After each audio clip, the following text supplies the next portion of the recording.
વિદ્યાર્થી મિત્રો, તપોવન સાયન્સ એકેડેમીમાં આપનું હાર્દિક સ્વાગત છે।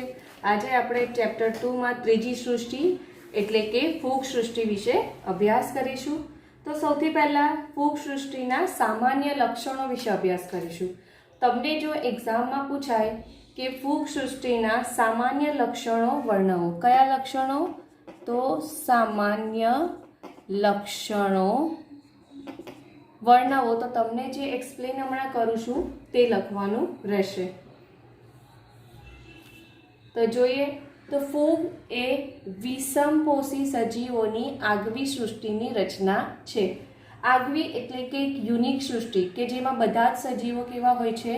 વિષમપોષી હોય છે। ફૂગના અભ્યાસને માઇકોલોજી કહેવામાં આવે છે। ફૂગના એટલે કે જુદા જુદા પ્રકારની ફૂગ છે તેનો અભ્યાસ કરવો, એની રચના વિશે માહિતી મેળવવી, કયા પ્રકારનું પ્રજનન કરે છે, એની રચના કેવી હોય, તો એની જે અભ્યાસ કરતી જે શાખા હોય તો એને માઇકોલોજી કહેવામાં આવે છે। હવે ફૂગની વાત કરીએ તો ફૂગની બાહ્યાકાર રચના અને નૈસર્ગિક નિવાસસ્થાનમાં વિવિધતા જોવા મળે છે। એટલે કે એના રચનામાં પણ વિવિધતા જોવા મળે છે, એટલે કે એની જે રચના હોય તે જુદી જુદી હોય છે। જેમ કે કોઈક ફૂગ આવી દેખાય છે, ત્યારબાદ કોઈક ફૂગ જે હોય તે આવી રીતે જોવા મળે છે, કોઈક ફૂગ આવી રીતે જ અલગ પ્રકારની જોવા મળે। તો આવી રીતે એની જે બાહ્યાકાર રચના છે તો એમાં વિવિધતા જોવા મળે છે અને નૈસર્ગિક નિવાસસ્થાનમાં પણ વિવિધતા જોવા મળે છે। નૈસર્ગિક નિવાસસ્થાનમાં એટલે કે હવા, પાણી, જમીન, બરાબર, વનસ્પતિ, પ્રાણીઓ બધે જ એ જોવા મળે છે। કેટલાક એના બેઝિક એક્ઝામ્પલ જોઈએ કે જે તમે જોયેલા જ હશે તમારા ઘરમાં। જેમ કે બ્રેડની ઉપર થતી સફેદ તાતણા જેવી રચના તમે જોયું જ હશે। ઘણીવાર ઘરમાં બ્રેડ પડેલું હોય, જૂનું થઈ જાય તો એના પર સફેદ તાતણા જેવી રચના જોવા મળે છે, તો એ બીજું કંઈ નથી, એ ફૂગ છે।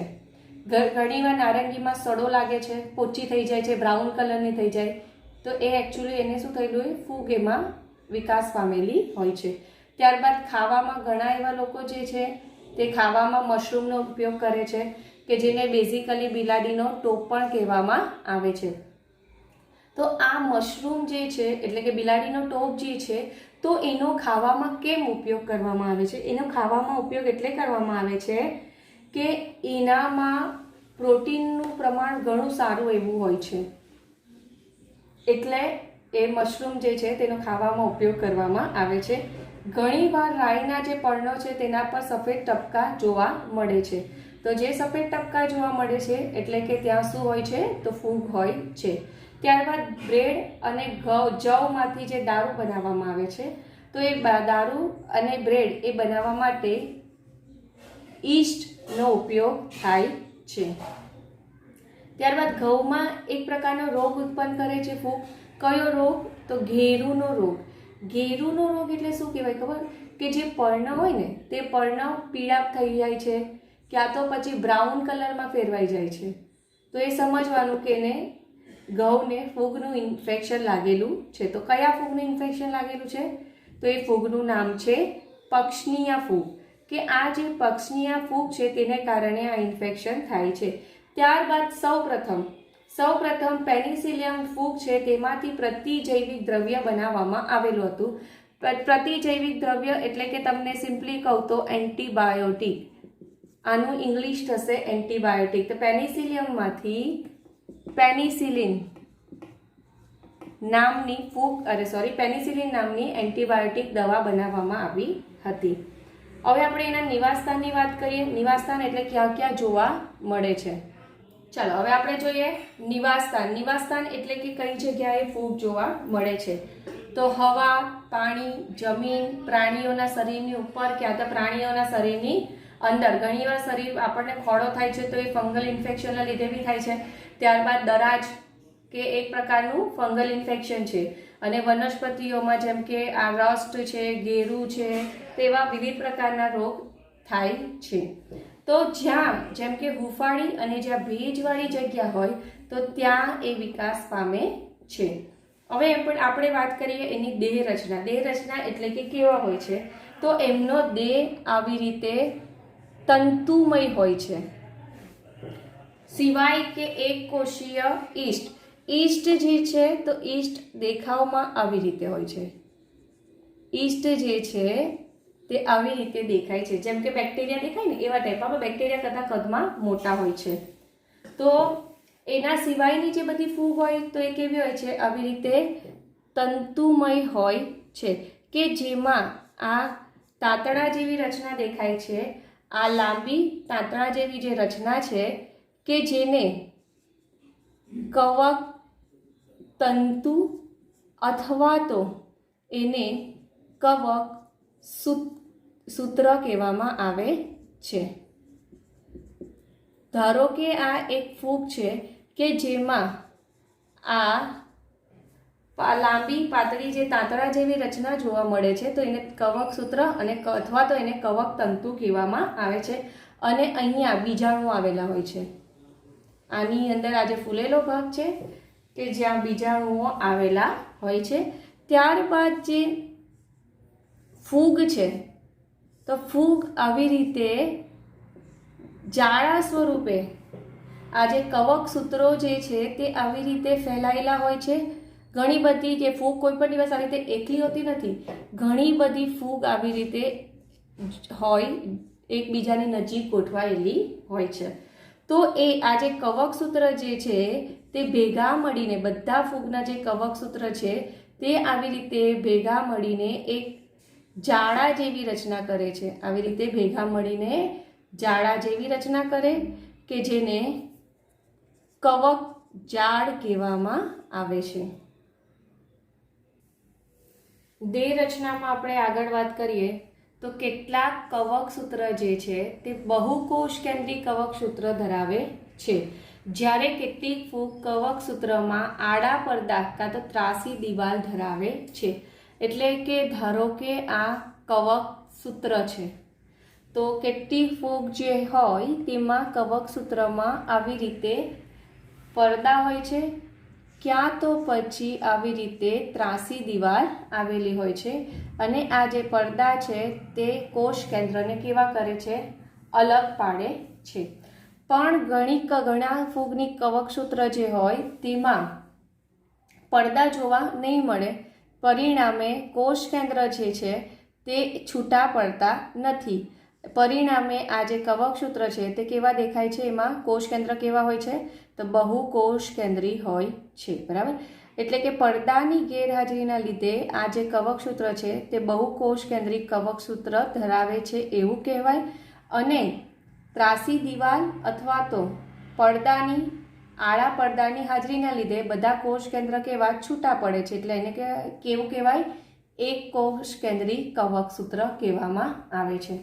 હવે આપણે એની કોષ દિવાલની વાત કરીએ તો ફૂગની કોષ દિવાલ કાઇટિન અને પોલિસેકેરાઇડના સંગઠનથી બનેલી હોય છે. એટલે કે કોષ દિવાલની રચના છે જે ફૂગની, તેમાં કાઇટિન અને પોલિસેકેરાઇડ જોવા મળે છે. પરિણામે ફૂગની જે કોષ દિવાલ છે એને ફંગસ સેલ્યુલોઝ કહેવામાં આવે છે. જો તમને એવું પૂછાય કે ફૂગની કોષ દિવાલ શેની બનેલી છે તો એકલું સેલ્યુલોઝ વાળો ઓપ્શન તમારે સિલેક્ટ નહીં કરવાનું. કેવું સિલેક્ટ કરવાનું, ફંગસ સેલ્યુલોઝ વાળું ઓપ્શન જે છે તે તમારે સિલેક્ટ કરવાનું રહેશે. હવે આપણે આગળ વાત કરીએ તો પોષણ. તમે જાણો છો કે ફૂગ એ સ્વયંપોષી તો નથી, કેવી હોય છે, વિષમપોષી, કે બીજા પર જ ખોરાક માટે આધાર રાખે છે. કેટલીક ફૂગ જે હોય તે કેવી હોય છે, મૃતોપજીવી. મૃતોપજીવી એટલે શું કહેવાય કે મૃત વનસ્પતિ હોય કે પછી સડી ગયેલા ફળ હોય, ક્યાં તો પછી વનસ્પતિ હોય, ક્યાં તો પ્રાણી હોય. બરાબર, જેમ કે આપણા ઘરમાં પડેલી રોટલી હોય, બ્રેડ હોય, તો એવી રીતે જે મૃત આધારકો છે તો એ મૃત આધારકોમાંથી શું કરે છે, દ્રાવ્ય કાર્બનિક પદાર્થોનું શોષણ કરે છે. દ્રાવ્ય કાર્બનિક પદાર્થો એટલે કે પ્રોટીન છે, ચરબી છે, બરાબર, કાર્બનિક પદાર્થો છે જેમ કે શર્કરા છે, તો એવા દ્રાવ્ય જે કાર્બનિક પદાર્થો છે તો એનું શોષણ કરે છે. કેટલીક ફૂગ કેવી હોય છે તો પરોપજીવી. પરોપજીવી એટલે શું કહેવાય કે જીવંત વનસ્પતિ ક્યાં તો પછી જે પ્રાણી હોય તેના પર આધાર રાખી પોષણ મેળવી જીવન ગુજારે છે. કેટલીક ફૂગ કેવી હોય છે? સહજીવી. સહજીવી એટલે શું કહેવાય? સહજીવન એટલે કે ધારો કે આ લીલ છે, તો આ લીલ સાથે ફૂગ જે છે તે સહજીવન ગુજારે છે. એટલે કે આ જે લીલ છે તે ફૂગને શું આપશે? શર્કરા આપશે કે પ્રકાશ સંશ્લેષણની ક્રિયા દ્વારા એણે જે વસ્તુ બનાવેલી છે તો એ વસ્તુ કોને આપશે? ફૂગને આપે છે. હવે ફૂગ શું કરે છે? ફૂગ એના બદલામાં વાતાવરણમાંથી એટલે કે આજુબાજુમાંથી પાણીનું શોષણ કરીને, ખનિજ તત્વોનું શોષણ કરીને લીલને આપે છે. લીલ જે છે તે મૂળ તો ધરાવતી નથી, પરિણામે પાણીનું તો શોષણ નહીં કરી શકે, તો એને પાણી કોણ આપશે? ફૂગ આપશે. તો એના બદલામાં લીલ એને શું આપશે? તો લીલ એને કાર્બોદિત પદાર્થ આપે છે. તો આવી રીતે બંને જણા પોષણ માટે એકબીજા પર આધાર રાખે છે, એકબીજાને કોઈ પણ પ્રકારનું નુકસાન પહોંચાડતા નથી. તો એને શું કહેવાય? સહજીવી કહેવામાં આવે છે. ઘણીવાર ઉચ્ચ કક્ષાની જે વનસ્પતિ હોય તો એના મૂળ સાથે પણ સહજીવન ગુજારે છે. હવે ધારો કે આ ઉચ્ચ કક્ષાની વનસ્પતિનું મૂળ છે કે જેમાં અહીંયા આવી રીતે સહજીવન ગુજારે છે, કે જે શું કરે છે? એને મૂળને નાઇટ્રોજન જેવા અણુઓ આપવામાં મદદ કરે છે અને મૂળ એને એના બદલામાં પોષક તત્વો આપે છે. તો આવી રીતે ખોરાક માટે બંને સજીવ એકબીજા પર આધાર રાખે છે અને એકબીજાને કોઈ પણ પ્રકારનું નુકસાન પહોંચાડતા નથી. તો એવા પ્રકારના પોષણને સહજીવી કહેવામાં આવે છે. હવે આ જે ફૂગ છે તે ખોરાકનો સંગ્રહ ગ્લાયકોજન અને મેદ બિંદુ સ્વરૂપે કરે છે. આવી રીતે બધી જ ફૂગ કઈ બધા જ પ્રકારના કે પોષણ નથી ધરાવતી. અમુક ફૂગ સહજીવી હોય, અમુક ફૂગ પરોપજીવી હોય, તો અમુક ફૂગ મૃતોપજીવી હોય છે. હવે આપણે વાત કરીએ તો પ્રજનન. પ્રજનન બંને પ્રકારના જ પ્રજનન જોવા મળે. અલિંગી અને લિંગી પ્રજનન એમ બંને પ્રકારના જ પ્રજનન જોવા મળે છે. અલિંગી પ્રજનનની વાત કરીએ તો અલિંગી પ્રજનન અમુક ફૂગ અવખંડન દ્વારા કરે, ક્યાં તો ભાજન દ્વારા, ક્યાં તો કલિકા સર્જન દ્વારા, ક્યાં તો બીજાણુ સર્જન દ્વારા કરે છે. બીજાણુ પણ અલિંગી પ્રજનનમાં બે પ્રકારના હોય છે. કણી બીજાણુ. કણી બીજાણુ એટલે કે એવા હોય છે કે જે સ્થાનફેર કરતા નથી, અને ચલ બીજાણુ. ચલ બીજાણુ એટલે કે એવા બીજાણુ કે જે સ્થાનફેર કરી શકે. ચલ એટલે ચલિત બીજાણુ. ઓકે, તો કણી બીજાણુ અને ચલ બીજાણુ જે હોય કે જે અલિંગી પ્રજનન કરે છે. લિંગી પ્રજનનની વાત કરીએ તો એમાં બે ફૂગની જરૂર પડે છે, બરાબર? તો એ બે ફૂગ શું કરે છે? બીજાણુઓનું નિર્માણ કરે છે અને એ બીજાણુઓનું શું થશે? જોડાણ થાય છે, બરાબર? એટલે કે ફલનની પ્રક્રિયા થશે અને ફલનની પ્રક્રિયા દ્વારા જે ફલિતાંડ બને છે તો એમાંથી નવી ફૂગનું નિર્માણ થાય છે.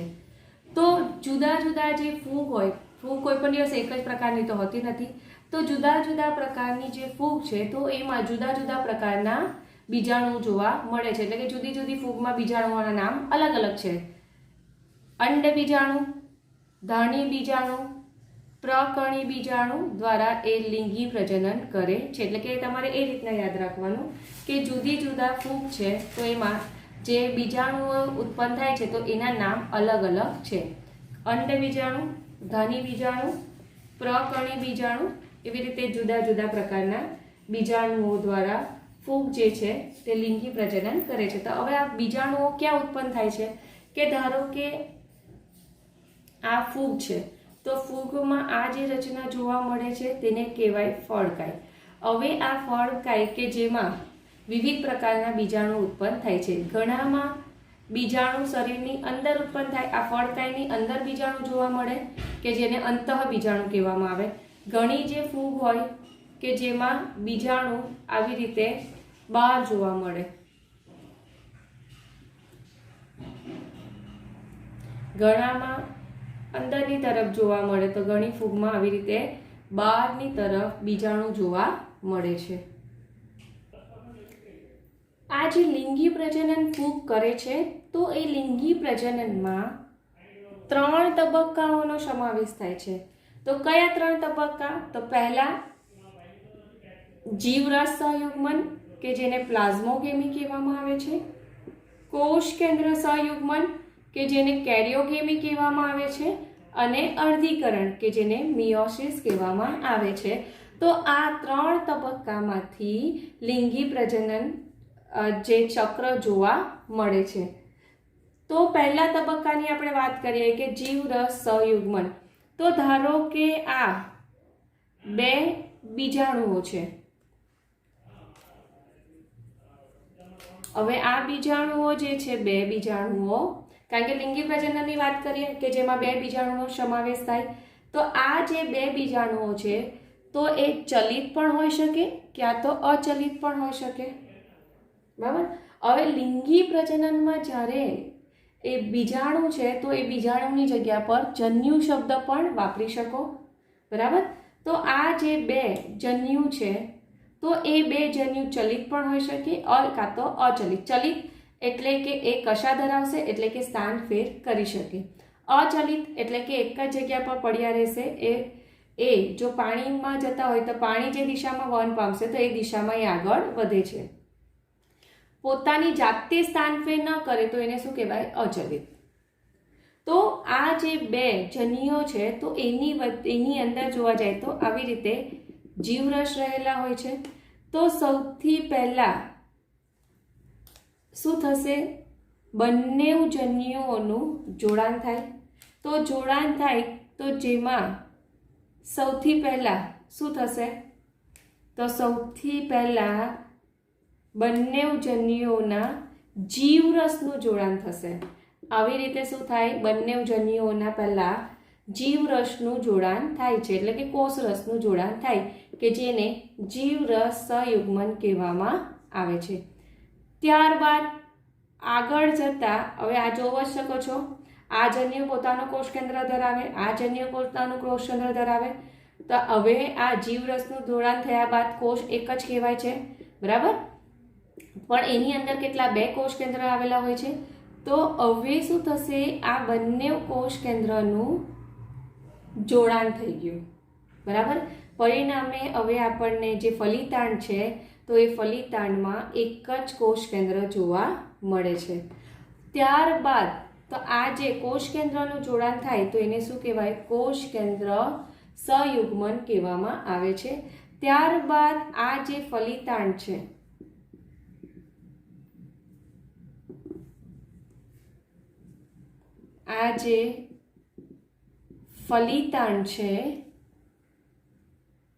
તો હવે આ ફલિતાંડ શેમાંથી પસાર થશે? તો અર્ધીકરણની પ્રક્રિયામાંથી પસાર થશે। તો અર્ધીકરણની પ્રક્રિયામાંથી પસાર થઈને એકકીય બીજાણુઓનું નિર્માણ કરે છે। હવે તમને ખબર જ છે કે અર્ધીકરણની પ્રક્રિયા તમે ચેપ્ટર 10માં ભણી જ ગયા છો। અર્ધીકરણની પ્રક્રિયા એટલે શું કહેવાય? કે એક કોષમાંથી 4 કોષના નિર્માણ થવાની પ્રક્રિયા કે જેને અર્ધીકરણ કહેવામાં આવે છે। હવે આમાં રંગસૂત્રની સંખ્યા કેવી હોય છે? દ્વિકીય હોય છે। તો એમાંથી જે ઉત્પન્ન થતા જે કોષો છે તો એમાં રંગસૂત્રની સંખ્યા કેવી થઈ જાય છે? એકકીય એટલે કે અડધી થઈ જાય છે। ધારો કે આમાં 46 છે તો આ જે 4 ઉત્પન્ન થતા કોષો છે તો એમાં રંગસૂત્રની સંખ્યા અડધી એટલે કે 23 જોવા મળે છે। તો આને શું કહેવાય? દ્વિકીય કોષમાંથી એકકીય કોષોનું નિર્માણ થાય છે। તો અહીંયા 2 એકકીય કોષ કેન્દ્રનું જોડાણ થાય છે। તો આ જે કોષ કેન્દ્ર છે તો આ જે કોષ કેન્દ્ર 2 કોષ કેન્દ્રના જોડાણ દ્વારા જ આ એક જ કોષ કેન્દ્રનું નિર્માણ થયું તો આ એક કોષ કેન્દ્ર કેવું હોય છે? દ્વિકીય હોય છે। હવે આ જેમ જેમ અર્ધીકરણમાંથી પસાર થાય તો એ 4 બીજાણુઓ ઉત્પન્ન કરે છે અને આ જે 4 બીજાણુ ઉત્પન્ન કરે છે તે રંગસૂત્રની દ્રષ્ટિએ કેવા હોય છે? એકકીય હોય છે। તો આવી રીતે આ જે ફલિતાંડમાં અર્ધીકરણની ક્રિયા થવાને પરિણામે એકકીય આ જે બીજાણુઓ છે તે ઉત્પન્ન થાય છે. તો આ રીતે લિંગી ચક્રમાં 3 તબક્કાનો સમાવેશ થાય છે. પહેલા 2 જનીઓના જીવરસનું જોડાણ થશે, જીવરસનું જોડાણ થઈ ગયા બંનેના કોષ કેન્દ્રનું જોડાણ થશે. ત્યારબાદ આમાં કેવા હશે, દ્વિકીય હોય થઈ જાય, ડબલ થઈ જાય ને રંગસૂત્રોની સંખ્યા. ફૂગ પણ રંગસૂત્રો તો ધરાવે, કોષ કેન્દ્ર તો ધરાવે, બરાબર. તો ફૂગ પણ કોષ કેન્દ્ર તો ધરાવે જ છે. તો હવે એમાં જે હશે તે કેવા હશે, 2 કોષ કેન્દ્રનું જોડાણ થયું એટલે કેવું થશે, દ્વિકીય થશે. તો એ અર્ધીકરણમાંથી પસાર થશે, અર્ધીકરણમાંથી પસાર થઈને આવી રીતે એકકીય બીજાણુઓનું નિર્માણ કરે છે. હવે તમારા ચોપડીમાં ફૂગમાં જ એક ટોપિક આપેલો છે દ્વિકોષ કેન્દ્રીકરણ, એટલે કે આ લિંગી પ્રજનનમાં જ આવે છે. એકચ્યુઅલી આપણે હમણાં જે લિંગી પ્રજનનના તબક્કા ભણી ગયા તે જ છે, પણ એને થોડું આપણે ડિટેલમાં હવે ભણીએ કે દ્વિકોષ કેન્દ્રીકરણ એટલે શું. તો હવે આપણે જાણીએ છીએ કે જ્યારે ફૂગ લિંગી પ્રજનન કરે છે તો લિંગી પ્રજનન કરે એટલે શું કહેવાય કે જે 2 એકકીય જે કવક સૂત્ર છે તે એકબીજાની પાસે આવે છે. એટલે કે ધારો કે આ એક ફૂગનું કવક સૂત્ર છે અને આ બીજા ફૂગનું કવક સૂત્ર છે. હવે આ જે ફૂગ છે તે પણ કોષ કેન્દ્ર ધરાવે છે. હવે કવક સૂત્ર તમને આ રીતના દોરીને બતાવો એટલે તમને સમજવામાં સરળતા રહે. આ એક ફૂગનું કવક સૂત્ર છે કે જે કોષ કેન્દ્ર ધરાવે છે. હવે આ બીજા ફૂગનું કવક સૂત્ર છે કે જે કોષ કેન્દ્ર ધરાવે છે. હવે આ કેવું હોય છે તો એકકીય એટલે કે N, બરાબર. આ પણ કેવું હોય છે તો N હોય છે. તો હવે જ્યારે પણ ફૂગમાં લિંગી પ્રજનન થાય છે તો આ જે 2 કવક સૂત્ર છે તો એકબીજાની શું કરે છે, નજીક આવે છે. હવે નજીક આવે એટલે કે આ 2 જે એકકીય કોષો છે તો આ જે 2 એકકીય કોષો છે તેનું શું થાય છે, જોડાણ થાય છે. તો હવે તમને અહીંયા જોડાણ બતાવો. તો આ રીતે જે 2 એકકીય કોષો છે તો એનું જોડાણ થાય છે. જોડાણ એટલે આપણે ભણી ગયા ને લિંગી તબક્કામાં પહેલો તબક્કો જીવરસનું સંયુગ્મન. તો આ જે 2 એકકીય કોષો છે તો એમાં જીવરસનું સંયુગ્મન થાય. તો જીવરસનું સંયુગ્મન થાય તો પરિણામે આવી રીતે એક જ કોષ બની જાય છે. હવે આ એક જ કોષની અંદર શું જોવા મળે છે, 2 કોષ કેન્દ્ર જોવા મળે છે. તો આ જે 2 કોષ કેન્દ્ર છે તેનું પણ જોડાણ થાય છે, બરાબર ને. તો કેટલીક ફૂગ જે છે તેમાં શું થાય છે, આવી રીતે જીવરસનું સંયુગ્મન થાય તો જીવરસના સંયુગ્મન બાદ તરત જ આ જે કોષ કેન્દ્ર છે તો એનું પણ જોડાણ થઈ જાય છે. પરિણામે આવી રીતે જે દ્વિકીય N+N એટલે શું થાય, દ્વિકીય કોષનું નિર્માણ થાય છે. આ જે N+N એકકીય કોષ, આ પણ એકકીય કોષ, એ એકકીય કોષ જોડાઈને આવી રીતે દ્વિકીય કોષ બનાવે છે. પરંતુ કેટલીક ફૂગ એવી છે જેમ કે આસ્કોમાઇસેટિસ અને બેસિડિયોમાઇસેટિસ. આસ્કોમાઇસેટિસ અને બેસિડિયોમાઇસેટિસ વર્ગની જે ફૂગ છે તો એમાં ઘણીવાર આવી રીતે મધ્યવર્તી દ્વિકોષ કેન્દ્રીય અવસ્થા જોવા મળે છે. મધ્યવર્તી દ્વિકોષ કેન્દ્રીય અવસ્થા એટલે શું કહેવાય કે જ્યારે પણ આવી રીતે જીવરસનું સંયુગ્મન થઈ જશે પરંતુ આ જે કોષ કેન્દ્ર છે તો એનું તરત જોડાણ થતું નથી. થોડા સમય સુધી આવી રીતે 2 કોષ કેન્દ્ર જોવા મળે છે. તો આ જે દરેક કોષમાં આવી રીતે જે 2 કોષ કેન્દ્ર જોવા મળે તો આવી સ્થિતિને શું કહેવાય, દ્વિકોષ કેન્દ્રીકરણ કહેવામાં આવે છે. કે એક જ કોષની અંદર 2 કોષ કેન્દ્રનું જોડાણ થતું નથી. આવી રીતે એની વચગાળાની અવસ્થા એટલે કે 2 કોષ કેન્દ્ર સ્પષ્ટ જોવા મળે તો એને શું કહેવાય, દ્વિકોષ કેન્દ્રીકરણ કહેવામાં આવે છે. કે જેમાં N+N એટલે કે આ જે એકકીય કોષ કેન્દ્ર છે તો એ આપણે સ્પષ્ટ જોઈ શકીએ છીએ, એનું જોડાણ થતું નથી. અને આપણે આ જે તબક્કો, આ સ્થિતિને દ્વિકોષ કેન્દ્રીકરણ કહેવાય, પણ આ જે તબક્કો છે તો આ તબક્કાને દ્વિકોષ કેન્દ્રી તબક્કો કહેવામાં આવે છે. પછી થોડા સમય રહીને શું થશે, આ જે કોષ કેન્દ્ર છે તો એ કોષ કેન્દ્રનું જોડાણ થાય છે અને જોડાણ થઈને દ્વિકીય બને છે. તો ઘણી જેમ કે આસ્કોમાઇસેટિસ અને બેસિડોમાઇસેટિસ કે જેમાં જીવરસનું જોડાણ તો થાય છે પરંતુ કોષ કેન્દ્રનું જોડાણ નથી થતું, તો વચગાળાની અવસ્થા એટલે કે બે કોષ કેન્દ્ર સ્પષ્ટ જોઈ શકાય છે, તો એવી અવસ્થાને દ્વિકોષ કેન્દ્રીકરણ કહેવાય. અને આ જે તબક્કો જોવા મળે તો આ તબક્કાને દ્વિકોષ કેન્દ્રી કહેવાય છે. ત્યારબાદ આ જે દ્વિકીય કોષ જે છે તે હવે લિંગી પ્રજનનના ત્રીજા તબક્કામાં એટલે કે અર્ધીકરણમાં જશે.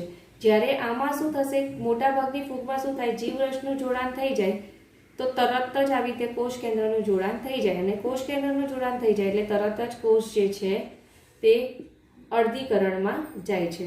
હવે તમને આકૃતિમાં બતાવી દઉં. ચલો, આ બંને જાય છે તો આવી રીતે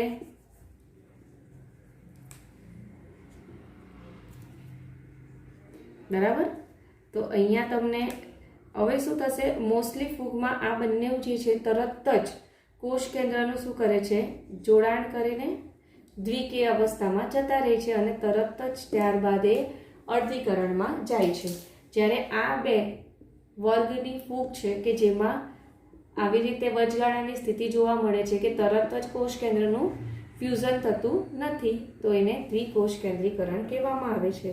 ને ફૂગ જે શું કરે છે, તો ફૂગ જે છે તે આવી રીતે કવક સૂત્રની ઉપર આ ફળકાય બનાવે છે અને આ ફળકાય જેવી રચના બનવાથી એની અંદર અર્ધીકરણની પ્રક્રિયા થાય છે અને અર્ધીકરણની પ્રક્રિયા દ્વારા એકકીય બીજાણુનું નિર્માણ થાય છે.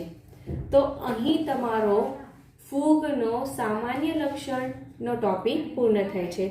તો તમને જ્યારે એક્ઝામમાં એવી રીતે પૂછાય કે ફૂગના સામાન્ય લક્ષણ વિશે વર્ણન કરતા આજે જે લેક્ચરમાં આપણે ભણ્યા તે લખવાનું રહેશે. ક્યાં તો પછી તમને એ રીતના બી પૂછાય કે ફૂગમાં જોવા મળતા લિંગી પ્રજનનના તબક્કા સમજાવો, તો એમાં તમારે 3 તબક્કા અને આ દ્વિકોષ કેન્દ્રીકરણ વિશે લખી દેવાનું. હવે આપણે આપણા નેક્સ્ટ લેક્ચરમાં ફૂગના જે વિવિધ વર્ગો છે તો એના વિશે અભ્યાસ કરીશું.